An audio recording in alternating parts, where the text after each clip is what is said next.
ஈரோடு மாவட்டம் சத்தியமங்கலத்தை அடுத்துள்ள அடர்ந்த வனப்பகுதியான கெஜலட்டியில் திப்பு சுல்தான் காலத்தில் உருவாக்கப்பட்ட 300 ஆண்டுகள் பழமையான தர்கா உள்ளது. இங்கு வருடந்தோறும் சந்தனக்கூடு திருவிழா நடப்பது வழக்கமாக இருந்து வந்த நிலையில், கடந்த 2 ஆண்டுகளாக வக்பு வாரியத்தால் கமிட்டி நியமிக்கப்படாததால் சந்தனக்கூடு விழா நிறுத்தப்பட்டது. இந்நிலையில் கடந்த மாதம் தமிழக அரசு வக்பு வாரியம் விழா குழுவை தேர்ந்தெடுத்து கமிட்டியை அறிவித்தது.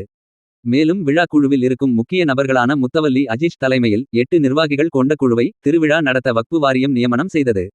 பிறகு செப்டம்பர் 27, 28, 29 ஆகிய தேதிகளில் சந்தனக்கூடு திருவிழா நடத்துவதற்கு ஏற்பாடு செய்யப்பட்டது. கடந்த வெள்ளிக்கிழமையன்று மாலை 8 மணியளவில் கொடியேற்றமும், சனிக்கிழமையன்று கந்தூரி விருந்தும் பக்தர்களுக்கு வழங்கப்பட்டது.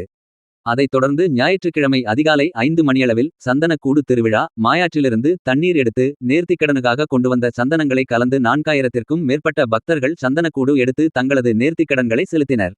வக்பு வாரியத்தால் நியமிக்கப்பட்ட அப்துல் அஜீஷ் முத்தவல்லி தலைமையில் விழாவினை ஏற்பாடு செய்த எஸ்பி முகம்மது ரஃபி, அலிமுல்லா, புளியம்பட்டி ரஃபி, பாபுஜி, முபாரக் மற்றும் முக்கிய ஆலோசகராக எஸ் ஜமேஷ் ஆகியோர் கலந்து கொண்டு சிறப்பித்தனர்.